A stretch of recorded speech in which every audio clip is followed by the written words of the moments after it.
Good morning, or depending when you're watching this, good afternoon, good evening, or good night. My name's Ross, and I was always told how to voice radio, so today we're going to look at, let's just say we're going to continue our look at the impending rotation. Now, this is the news we should all know by now, that the Pokemon trading card game's standard format, expanded is unaffected, will be rotating from X and Y onwards to Primal Clash onwards. And that means that we're losing a whole bunch of sets. I've already given you my overview, and I have given you my in-depth look at X and Y and my in-depth look at Flashfire. Now it is time, ladies and gentlemen, to have an in-depth look at Furious Fists. Now this was the set which came around and was supposed to be helping us with fighting Pokemon. It was supposed to make fighting Pokemon good again, and in a lot of ways it did. Is it going to hurt them as it goes away? Let's go and have a look. And once again, it is worth noting, these are the cards we lose from Furious Fist. This is a longer list. I'm not going through every single card because I'm not going to have time. That would make a very long video. And we are still going through more cards than we did in the quick look video. That was more of a list. This is more analysis driven. As always, if you think I missed any cards, that's what the comment section is there for. Starting off with Victreebel. Now, this is a card that did not see a huge amount of play, but I really like the ability Wafting Scent. Let's not forget the Forest of Giant Plants has been released, meaning you can evolve him up on the very first turn of the game. You may discard a grass energy attached to this Pokemon, and then the opponent's active Pokemon is both confused and poisoned. Now, you can say that Chaos Tower would, be really good against this nowadays, and yes, it would. Chaos Tower would be able to turn off both the confusion and the poison. Honestly, I think this would be the kind of card that it's very, very, very, very, very close to being very, very, very, very good. But the problem is you have to discard the energy attached to Victreebel. If you could discard it from your hand, it would be an amazing power that people would use Forest of Giant Plants and use very nicely. The fact that you have to discard it when it's attached to Victreebel, and the fact that it's got a terrible attack and you need your energy elsewhere, stopped it from ever being particularly good. Now, there was a Leafeon. Leafeon was okay. He comboed with the Eevee we're going to be talking about fairly shortly. And for 1 energy, sleep and 30 damage. Add a double colourless to that, 80 damage on a coin flip, while healing 30. It's not amazing, but in an Eeveelution's toolbox, don't forget Eevee can evolve into a whole range of Pokemon, and the fact that you could attach 1 grass energy and then instantly evolve Eevee because of Eevee's ability meant that in an Eevee toolbox style deck, this could be pretty good. Was it amazing? No, it was never particularly amazing, but it was a fun little card. One thing that was very, very good though is Seismitoad. Oh my goodness, Seismitoad was amazing. It was this attack, Quaking Punch. 30 damage, and your opponent cannot play item cards. Now that alone is very, very good, but the fact that you could do this for a single energy attachment with Quaking Punch meant it was very, very good indeed. Now this was paired with a lot of things. Time was you would just use Hypnotoxic Laser and Verbank City Gym. The combination of 30 damage plus item lock plus poison doing 30 damage between turns plus a 25% chance they would be asleep, 50% chance you put them to sleep with Hypnotoxic Laser, 50% chance they won't wake up, 50 plus 50%, 25%. That's how them statistics gone work. And this would be enough to win you games. Now, you could obviously use things like Crushing Hammer, for instance, to get rid of their energy, and of course they can't play things like Switch or Super Scoop Up to get out of poison, and they cannot use cards like Versus Seeker and Trainer's Mail to draw into more cards, meaning that given these special conditions, getting rid of their energy is far, far more difficult for them to get away from. It was not something that was easy to do. When Hypnotoxic Laser went away, people paired it with stuff like Golbat and Crobat, using the abilities to get more damage. Sometimes it would be used with Garbodor, blocking both trainers and abilities to try and shut down decks. And more recently, it was paired with Manaphy in this Water Toolbox deck, using Max Elixir to get basic water on there, so you're not relying on double colourless, and so you can use Grenade Hammer for 130 damage. You can even use Rough Seas to both heal off the damage done to your bench water Pokemon by Grenade Hammer, and just to heal Seismitoad generally. Since its release, it's been one of the best cards in the format, and it is going to hurt the competitive scene that it goes away. Chloritza was never a card that saw a huge amount of play, but it's one of these hit-and-run Pokemon. Stage 1, single energy, 30 damage, it switches to the bench. Maybe you put something active like Robo-Sub so that your opponent can't take a prize, or a Wobbuffet so their abilities are blocked, or a Trevenant so their trainers are blocked. It didn't see a huge amount of play. It was never as good as Donphan from Plasma Storm. No strong energy, no fighting stadium, etc. But these hit-and-run Pokemon have always been kind of fun, and we're losing a good hit-and-run Pokemon, so it's worth pointing out. Dedenne, 1 energy, 20 damage, times the amount of energy attached to your opponent's active Pokemon. Now, this was never particularly amazing. You could also use entrainment to search for 2 basic Pokemon if you were really stuck. But this was really good as a counter for both Yveltal EX and for Mega Rayquaza. They put a whole bunch of energy on. You hit for decent damage with Dedenne for 1 energy on a non-EX Pokemon. No, it was never particularly amazing, and your opponent could play around it by just not attaching enough energy to allow you to get a KO. But as I've said on this channel and on my podcast PTCGRadio on a number of occasions, if your opponent is not doing what they want to try and slow you down, you're probably going to win. Jinx and her Victory Kiss. Weirdly, there's a Machamp in the background of this card. I'm not entirely sure why. I suppose it's something to do with Victory and the fact she's in a wrestling ring. I don't really know. Once during your turn, you may heal 10 damage from the active Pokemon. And that doesn't sound very good, but people played this a lot. They would play it in the Seismitoad Mirror, for instance, just to try and heal a little bit of damage here and there, just to turn the tide in their favour, meaning that you would KO with Quaking Punch before your opponent. Far from the only use for this, it's just one niche use. But it healed damage, and it screwed up your opponent's maths. There's so many times your opponent would do exactly enough damage to get the KO, and then you would heal 10 damage between turns, and that would ruin it. Now, Jinx standing in a ring with her Victory Kiss for a Machamp. How about Machamp in a ring? And this is the exact opposite, and you can see these cards were clearly designed together. Both Pokemon in a ring, Jinx heals damage, Machamp does extra damage. Each of your fighting Pokemon do 20 more. Now, we had the supporter card Corinna here, allowed you to search for an item card and a Pokemon. So, of course, you would search for Rare Candy and Machamp. It would allow you to get your Machamp out much, much more quickly. People tried to use this, especially with cards like Lucario EX, who could do a whole bunch of damage for 1 single energy card. And they would be trying this all the way through. No, it was never particularly good, but the idea was there, bless them. Speaking of Lucario, 30 damage for 1 energy, not affected by resistance, and when cards like Pumpkaboo were in the format, this was actually very, very relevant. Meant you could get easy KOs on Pumpkaboo. Now, I did a video a little while ago about how to win on turn 1. It's been people have been liking it. It's been fairly popular. I'm going to link that in the description. This goes into it in way more detail, but to give you an example, 30 damage, add on a muscle band, 70 damage. Make that energy a strong energy, 50 damage for the muscle band.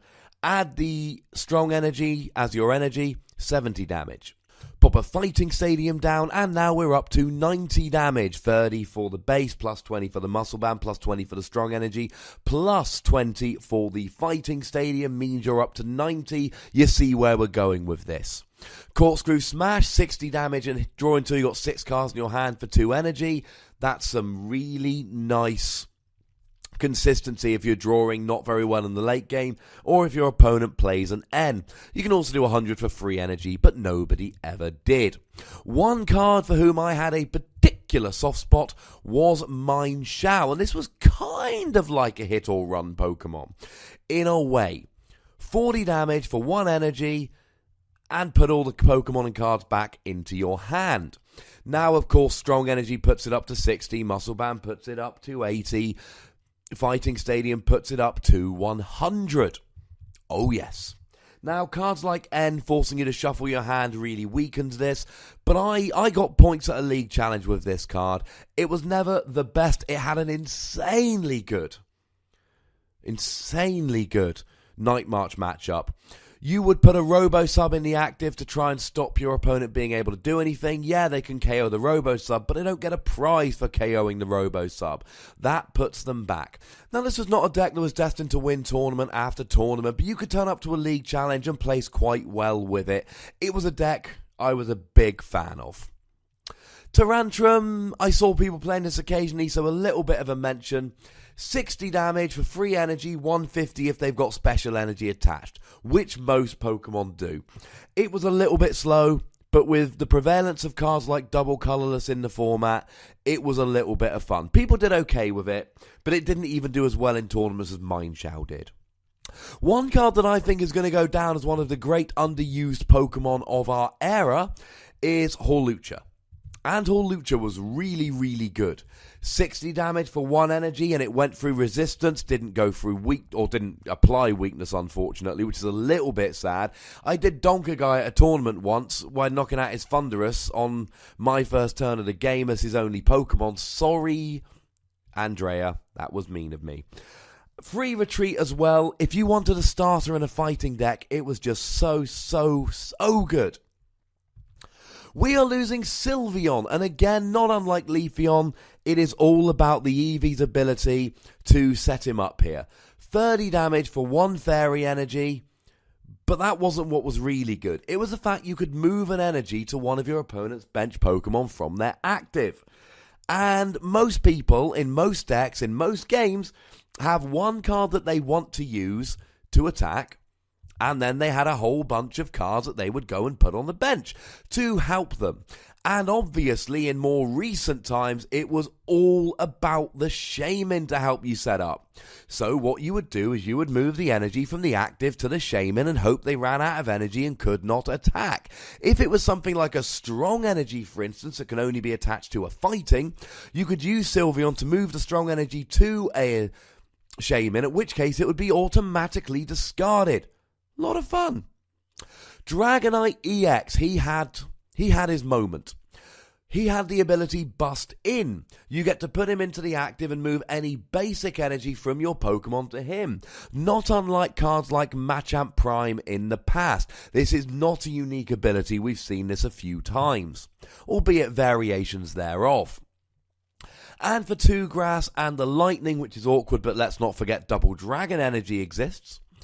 80 damage. If you discard an energy attached to Dragonite, it does 120.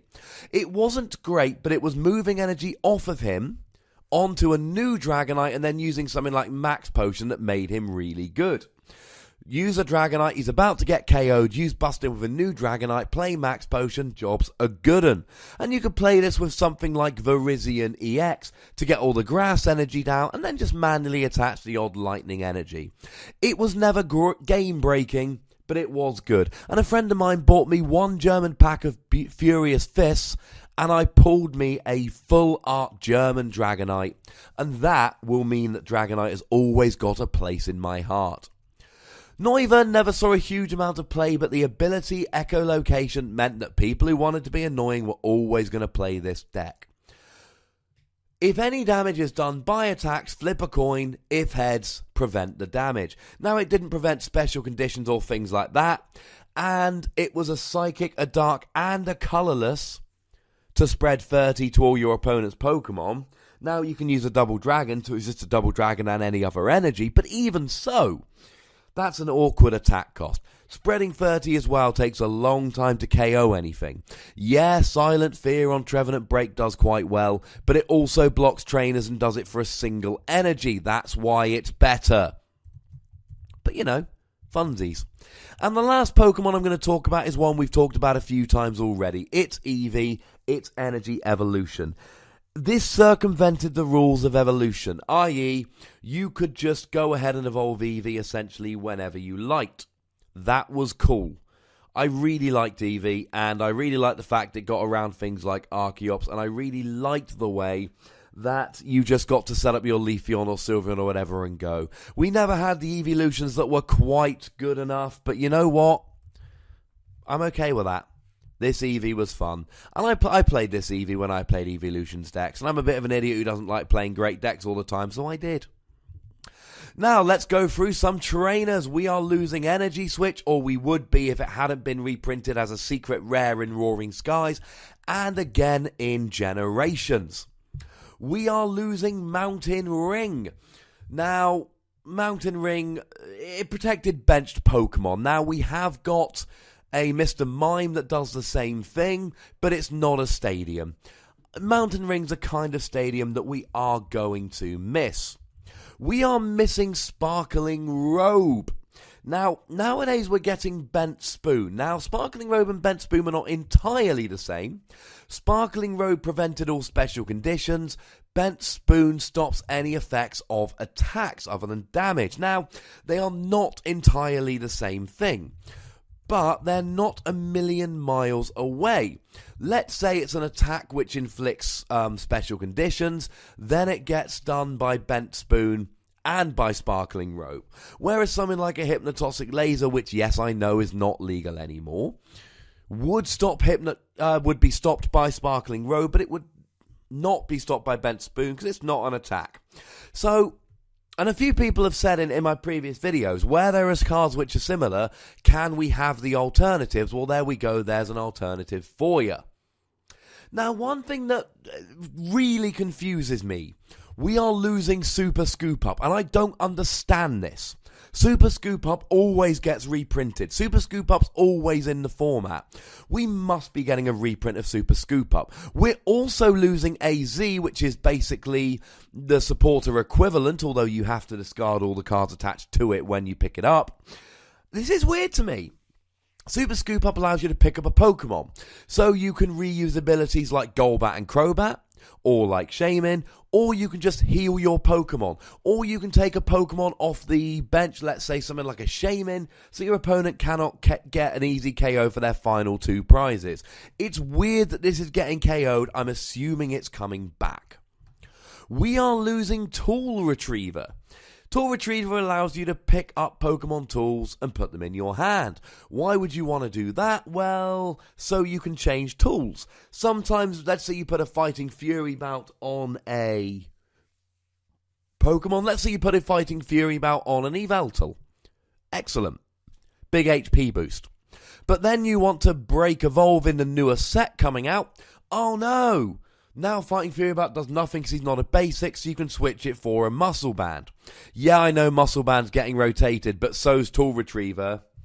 And Yveltal Break hasn't been released yet, so I feel confident using this as an example. We're losing Training Center, which is a little bit sad. It gave all Stage 1 and Stage 2 Pokemon. Weirdly, not Break Evolve Pokemon, but then Break Evolve Pokemon weren't released at the time, so you can see why that wouldn't be it. Gets 20 more HP. Pretty cool. Of course, Fighting Fury Bout came out as a tool and gave 40 extra HP to basics. So Training Center, shall we say, it gave evolved Pokemon a bit of help, except then Fighting Fury Bout came out as a tool, which was even better. We're losing Herbal Energy, which nobody ever played. Like all these type-specific special energies, the fact that they were vulnerable to Jirachi and Enhanced Hammer and Zerosic meant that they had to be really good in order to see play. And Herbal Energy, I'm sorry ladies and gentlemen, please don't hate me for saying this, it never made the cut. Yeah, you got to heal 30 damage when you attached it to a Pokemon, but there were things like, the big grass deck was Virizion, and Virizion searched out grass energy from your deck, and Herbal Energy is only a grass energy when it's attached, therefore you couldn't use it for Virizion, and you see where I'm going with this. It was just never quite good enough. Sorry, Herbal Energy. We're also losing Strong Energy. No, we're not. It got reprinted in Fates Collide. But I told you that fighting Pokemon were getting a little bit hard done by, and the reason is, yes, Strong Energy's been reprinted, but that's the only one that has. We are losing Fighting Stadium. If you played a fighting deck, it was easy. You played Fighting Stadium. 20 more damage from all of your fighting Pokemon to your opponent's EXs. That was awesome. That was a brilliant damage boost, and it helped with numbers so much. Fighting decks are now weaker because of this card. In fact, they are 20 HP weaker, or 20 damage weaker. You know what I mean. They are also losing Corinna. Search for an item card and a fighting Pokemon. This was too good. Like, for instance, a deck like Garchomp, a deck of which I was very, very fond. You use Corinna, you search for a rare candy and a Garchomp, it just gave consistency. Or you can search for a tool and a fighting Pokemon. You see where I'm going with this? Now, there were times you'd play Corinna after Corinna after Corinna, and you just wanted any other supporter to give you a better card advantage. You know what? I'm sorry, but other than that, this was just awesome. This was a really, really good card. And although it wasn't the perfect supporter in every situation, it was one of the best supporters fighting had. And they're also losing Focus Sash.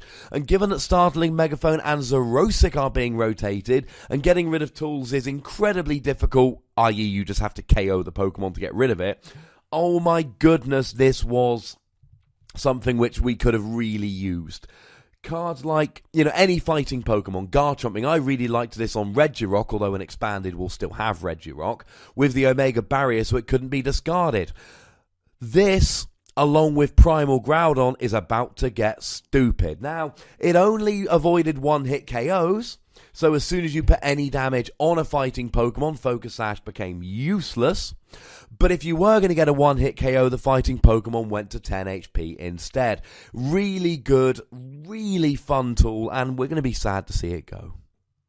And that, ladies and gentlemen, is about that. That was Furious Fist. Now, we've still got a video coming on Phantom Forces, and many, many people, literally dozens of people, have been saying, hey Ross, can you make a video about what decks I should play after the rotation?